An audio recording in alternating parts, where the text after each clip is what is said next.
Hey everyone, it's Kate McKibben here from katemckibbin.com, and today I've been inspired by my friend Caitlin Batch's recent video where she answered 12 random questions about herself. And so I thought today, just for a bit of fun, just to mix it up a bit, I'm going to answer the 10 most common questions that I get asked about myself, about my business, and about growing business online. So come on through.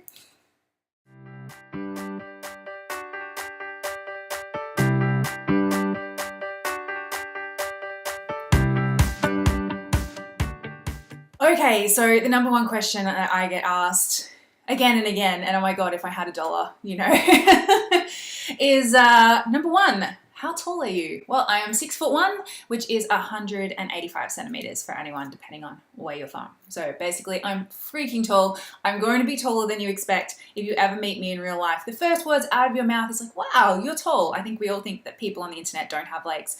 But yeah, I'm tall. That's it. Question number two.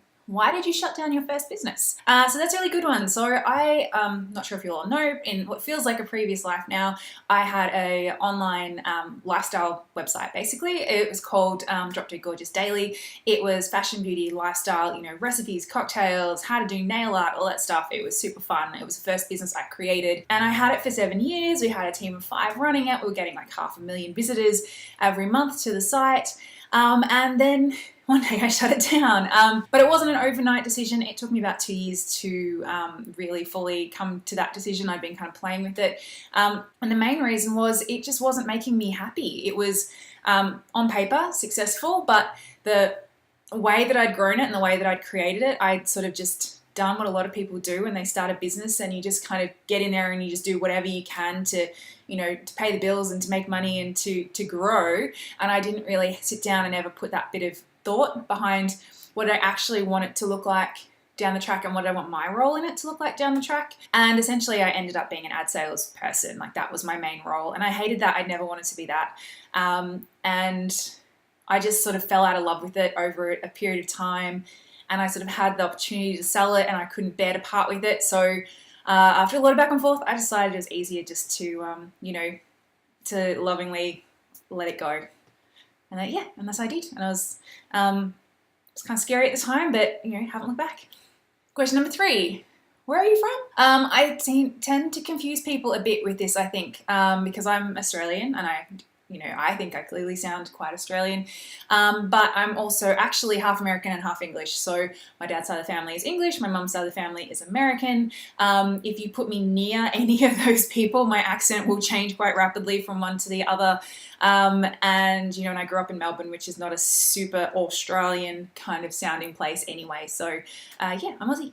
Number 4. What should I watch next on Netflix? I don't know why I get asked this one so often. Do people just assume I watch TV all day?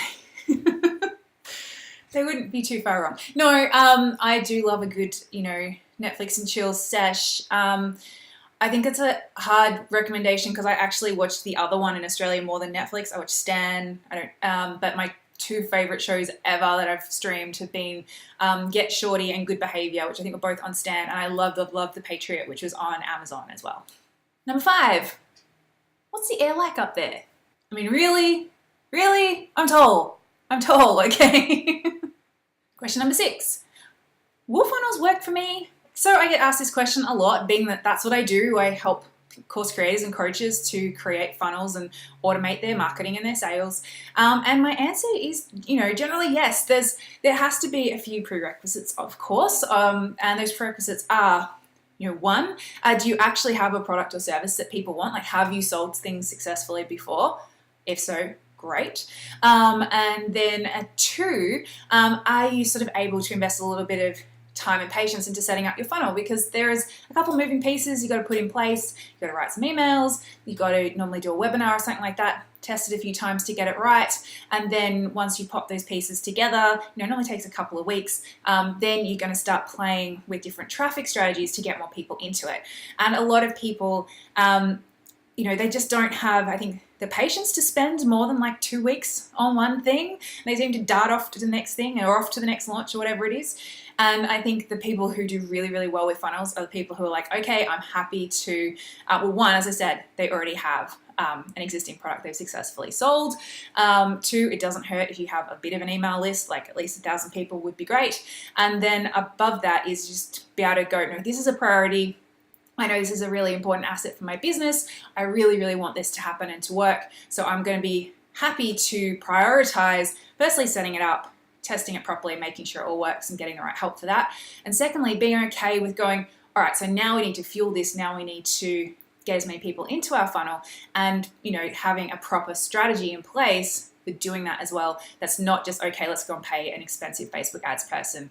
And if it doesn't all of a sudden turn around and make me millions in a couple of weeks, I'm going to throw it out the window, because I think that's what a lot of people think. And the most successful funnels, yeah, you can tell they're successful because they're working from the start and because they're growing, but they rarely turn around and make you $1 million in a week. It's normally, it's normally bit by bit. So gotta have some patience, peeps.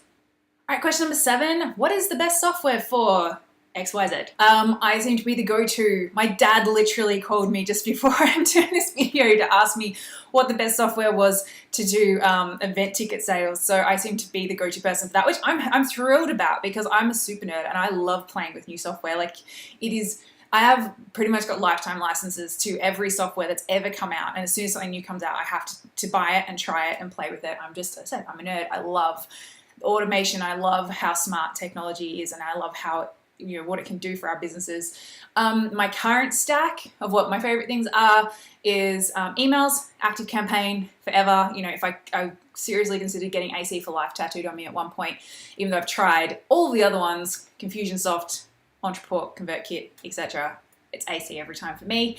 Webinars, I use EverWebinar and Webinar Jam, although I am quite tempted by Demio, so don't quote me on that one. What else? Oh, building and hosting websites. I love Showit. I've really had a bit of a, just totally jack of WordPress moment, and tried to move everything, as much as I could, away to a third-party hosted platform, because I was just sick of updates and things breaking. So my websites are built on Showit, and I host my courses on Kajabi. And I think those are the main ones. Question number 8. Do you have kids? I think because of my age, I'm in my 30s, late 30s, don't need to tell you how late, people just assume that I do. I don't yet, but I do have 2 stepkids that I live with, who I love and adore, and they're 7 and 10, and most of the time I don't want to murder them, and the rest of the time they're delightful. So yeah. Number 9, what does your family/partner think about what it is you do? My family doesn't really understand what I do, and I don't think many families do, even though my dad is an entrepreneur and he had he had an internet business. He actually was an internet service provider, so he gets it a little bit.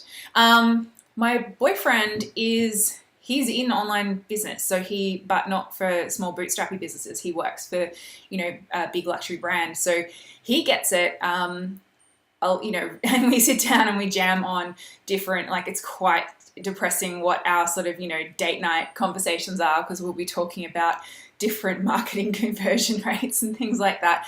So he gets it. He loves it. Although he comes at it, I think it's really interesting because he comes at it from that big business point of view, where, there's something I'm trying to figure out or I'm playing with, and he's like, oh, why don't you try this? I'm like, because babe, I don't want to spend $100,000 on this piece of software. But I think the thing that he really loves is because he is in a big business, and big businesses are so slow and there's so much red tape, that even though they do have bigger budgets to play with, that, you kind of can't do the cool stuff. You can't innovate very quickly. I think he's a little bit jealous at how quickly I can go, oh, I had this idea, and then 2 days later I tried it, rather than it, being stuck in a process for 6 months. So yeah, I think he likes it. He's down with it.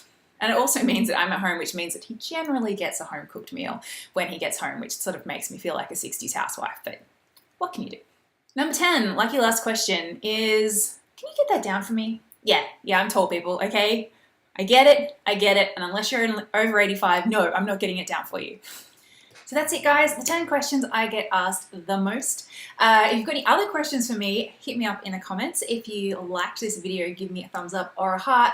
And otherwise, make sure you're back here, same bat channel, same bat time next week for another video. I'll see you then.